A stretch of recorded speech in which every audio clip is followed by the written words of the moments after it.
Hello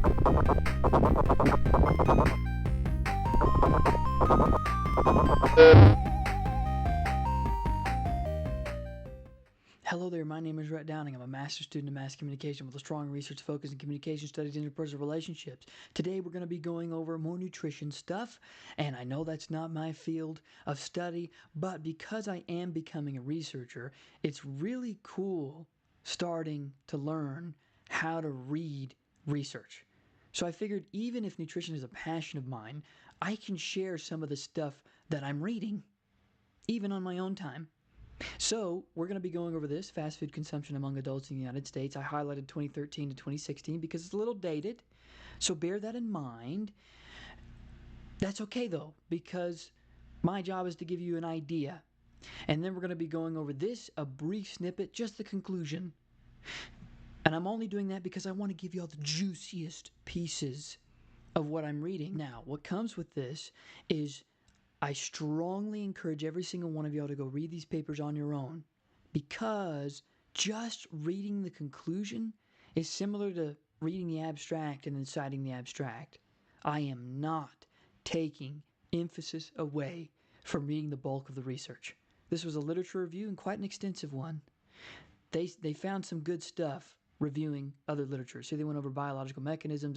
I did some highlights and considered going over it, but not everybody has the time. But when you do find the time, any study I suggest, I would go read it if I were you. If I were in your shoes, I would go read it. And I would come up with your own conclusions based on what these people have said. Okay, I've beaten that horse till it was good and dead. Then we're going to go over nutrition calculator. McDonald's is one of the most straightforward, surprising, in my opinion. But okay, let's get right into this, man. One of the reasons why I like this study is because it's provided by the CDC and the U.S. Department of Health and Human Services. Add some weight to it, even though it's a little dated. Fast food is part of the American diet and has been associated with high caloric intake and poor diet quality. Time, financial resources, price, and availability influence fast food consumption. This report presents data on the percentage of adults who consumed fast food on a given day in the United States during this time period. 36.6% of adults consume fast food on a given day. The percentage of adults who consume fast food decreased with age. You can see the percentages there. This pattern by age was observed for both men and women. Among all adults, a higher percentage of men, 37.9%, than women, 35.4%, consumed fast foods. They break it down further here. Did the percentage of adults consuming fast food on a given day differ by family income level for this time period? The percentage of adults who consume fast food increased with increasing family income level. So that piece of information honestly surprised me just a bit, because there's literature out there that suggests there are more fast food locations in lower income areas. So I suppose that means just because there might be more locations to eat fast food in lower income areas, that doesn't necessarily suggest that the people within that income level eat more than the people at a higher income level. FPL should mean the federal poverty line. Yep, federal poverty level. Among adults who reported consuming fast food, did the percentage vary by meal type for this time period? Among adults who consume fast food, the most commonly reported eating occasions were lunch and dinner, followed by breakfast and snacks. A higher percentage of men than women consumed fast food during lunch, while a higher percentage of women than men consumed fast food from snacks. There's the table. You can pause it if you like. So what might this tell us? What's my point here? Why am I putting this straightforward CDC article in this video? Shows us just how often we eat. Now let's move on to the next one. This was the lit review that I talked about. And their conclusion was the rapid increase in obesity prevalence coupled with the expanding fast food industry has caused many to posit a potential link between the two, in addition to causing great public health concern. While speculation abounds, few large epidemiological studies have been conducted in order to prove this potentially deleterious association. Deleterious means harmful. Now, I highlighted prove in red. It's a very interesting choice of word, because in my area of research, if not for science in general, You know what? I'm going to stick with social sciences. We do not prove anything. We suggest, and we suggest by compounding results. Now, here's the beauty in this conclusion.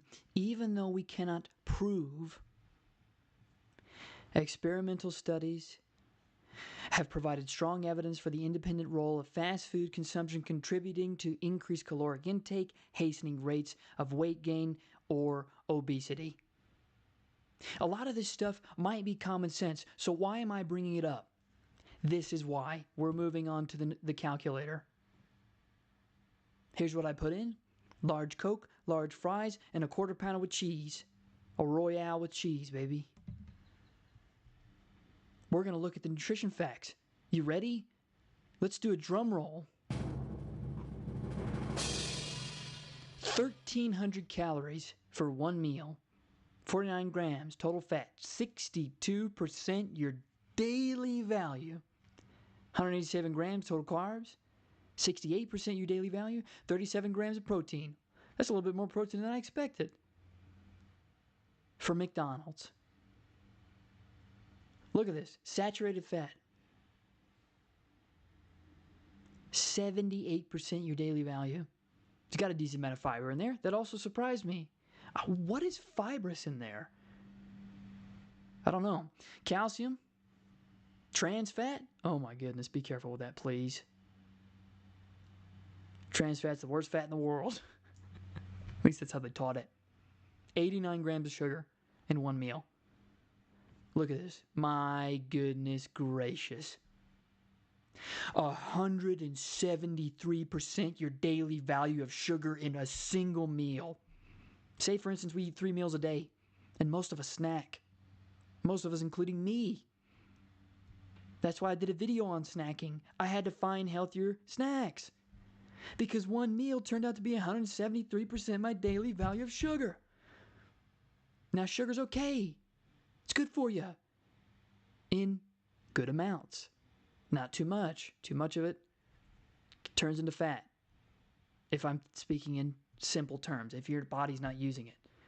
Iron, cholesterol. Now, the thing with cholesterol is that there is good cholesterol and there is bad cholesterol. So when we sum it all up, I honestly get a little confused sometimes. Remember, this nutrition is a little bit of passion of mine. Healthy versus unhealthy cholesterol, I'm not sure. Go look that up. Vitamin D, potassium, and sodium. What I'm going to do is underline the things that I would look at personally if I were eating out.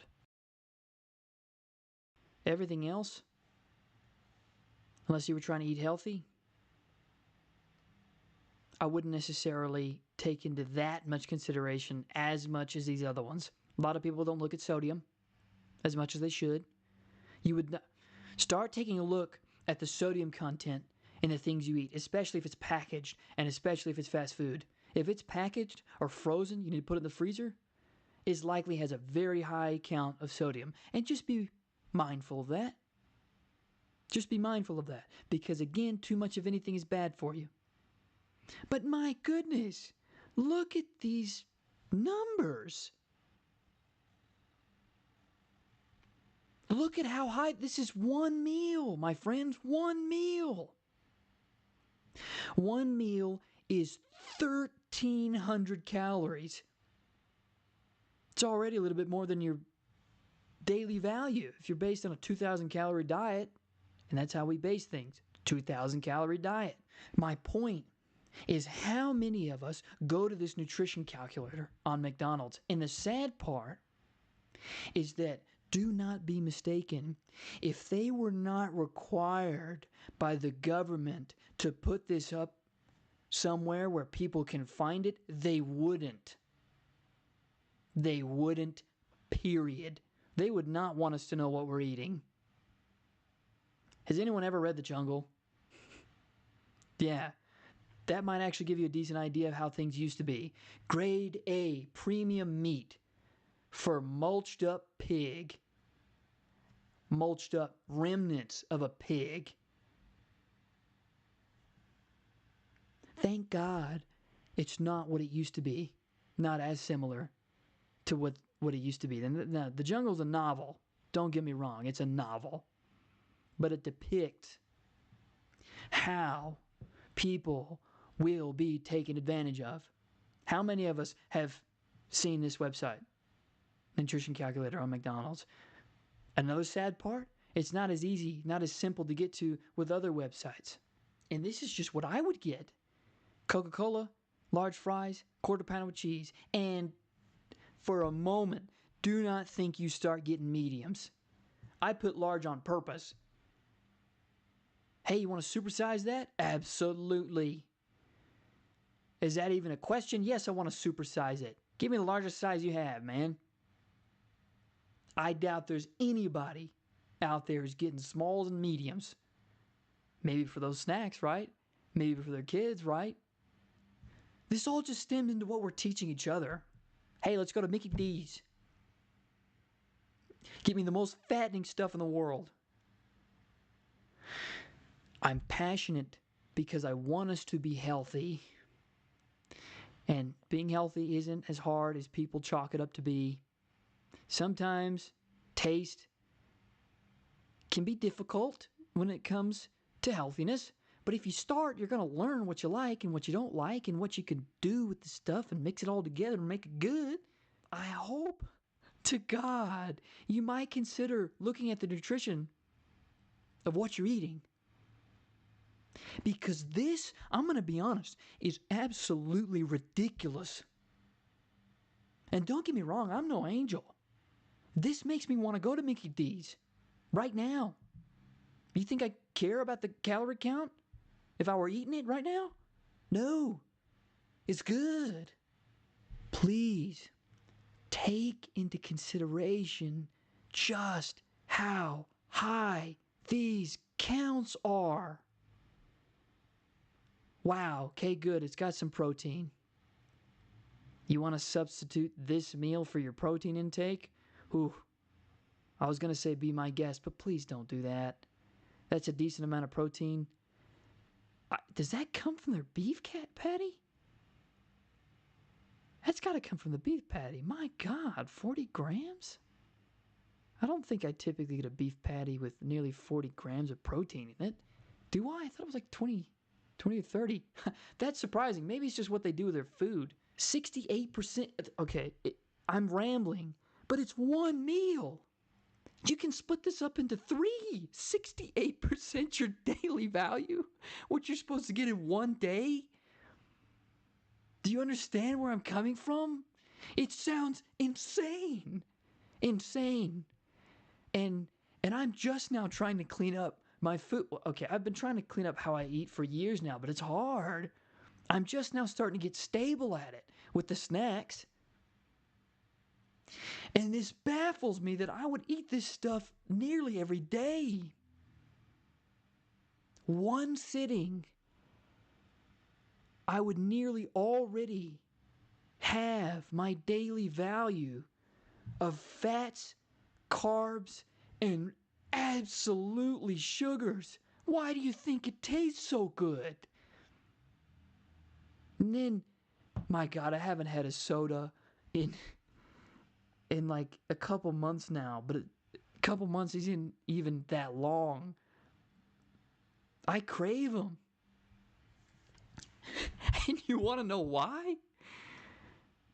I mean, though it's McDonald's, this is associated with it. And I added a Coke in here, so they added that in the nutritional facts. Let's split them up, man. Look.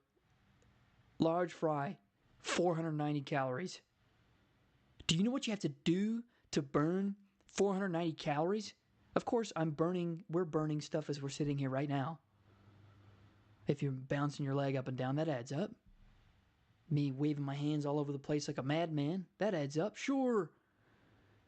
But even if I were to trust a stair-stepper machine calorie count, I know it's a gigantic broad baseline, but I'd have to be on the stair-stepper for like an hour to burn 490 calories.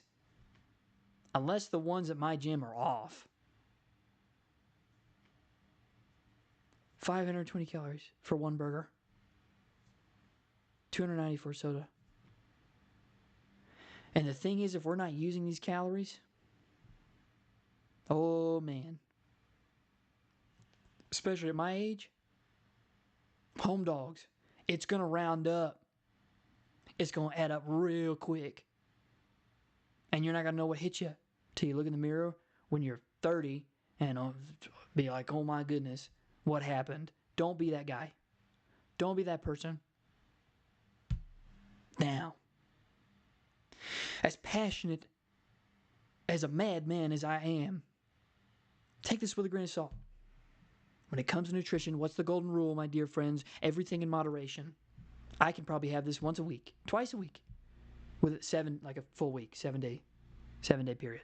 All I want with my wide eyes and crazy hands is everyone to be healthy and okay. Do you understand? I want us to live long and healthy lives, and we are less likely, I'll be careful saying this, we are less likely to do that when we eat this every day. So don't eat it every day. That's all. Just one step. Just go one step. Don't eat it every day, please, dear God. I know it's the easiest thing to do, and I know it tastes absolutely amazing. What with added sugars and a ton of carbs. I know it tastes amazing, and I know it's the easiest option, especially if you got a family and you're off for lunch at work and you only have an hour break. Hey, I'm going to go get Taco Bell or Wendy's or Mickey D's or Whataburger. I can keep going. That's how large the fast food industry is. It's everywhere. Everywhere. And nobody is going to want to take the time to type in McDonald's nutrition calculator or Wendy's nutrition calculator. I tried Wendy's. I couldn't even get to it without placing an order. Hey, do you want to start an order? That's how I had to see the nutritional facts. And I was like, oh my goodness. I respect them a little bit less. And hey, man, I eat them every Sunday because guess what? They are 2 seconds away from my house. I get groceries and then I get a chicken sandwich. I've probably given them thousands of dollars already. It's easy, simple, and it's good. So we can keep it in our lives. But dear God, please be healthy. It's all about longevity. It's all about longevity. Do you understand how short everything is? Do you understand how likely we are to make it shorter by eating this every day? I'm going to try and get off my soapbox because I'm 23 years old, got a lot to learn, baby. But the stuff I see people eating around me, it scares me. That's why I'm making this wild video. It scares me. If anything, I'm going to suggest one thing. Go watch Super Size Me. People have heard of it. It went viral a few years ago. There's 2 movies. Go watch them both. He makes some phenomenal points. Phenomenal points. It's a team effort. I don't know how to end this because I'm all riled up, baby. We can keep these in our lives. We just have to be careful with how often we eat it. Like I said, I'm not an angel, baby. I'm not an angel. I'll probably eat this once or twice within a 7-day time period. I'm getting better at it, a little bit more stable, and guess what? I feel absolutely amazing, man. Amazing. I think even though there's a possibility it could be confirmation bias, part of it is taking out stuff like this. Because I'll tell you what, I'd buy stuff at the supermarket that I could put it in the freezer and make it an easy meal. After I started eating that less and less, after I started going to Whataburger less and Cane's less, God, even now as I say it, it sounds so good to eat. And all my friends, they want to go there. They want to do that stuff. It's like, yeah, man, I want to hang out with them. And it's just all the more easy to eat that stuff. I'm on a tirade. I'm on a tirade. I'm gonna try and step off my soapbox because I beat this horse till it's good and dead, man. But I'm worried about everybody. We gonna cool off. I must have been meaning to get on that soapbox for a long time now. Long time. Be safe. Be healthy. I'm gonna see you on the next video because it's gonna be a good one. Maybe it'll be just as passionate. Salud. Thanks for watching.